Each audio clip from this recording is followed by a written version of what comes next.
இடத்துக்கு போன ஹalleluya. இப்பொழுது உன் கண்கள் யாரை பார்க்கிறது தெரியுமா? ராஜாவை பார்க்கிறது. அதனுடைய ரிசல்ட் என்ன தெரியுமா? இனி நீ அலைந்து திரிவது இல்லை.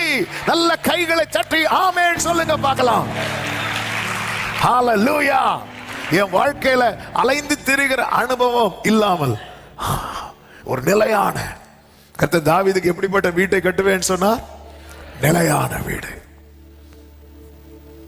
அப்ப ஆண்டவரை பார்க்கும் போது அதுவரை பார்த்து வந்த பிரச்சனைகளுக்கெல்லாம் ஆண்டவர் முற்றுப்புள்ளி வைத்து, ஏன் ஆண்டவர் என் வாழ்க்கையில 9 மாதங்களும் குறிப்பிட்ட ஒரு வலி உங்க வாழ்க்கையில ரிப்பீட் ஆயிட்டே இருக்குது. 9 மாதம் இல்ல பிரதர், பல வருடமா அப்படிதான் இருக்கு. அது ஏன் இந்த மாசம் தொடரணுமா? ஆமென். நம்முடைய முழு இருதயத்தோடு தேடினால், எதுக்காக ஆண்டவர் இதெல்லாம் பேசிட்டு இருக்கிறார்னா, இனி உன் போக்கஸ் இனி ஒரு காரியத்துல மட்டும்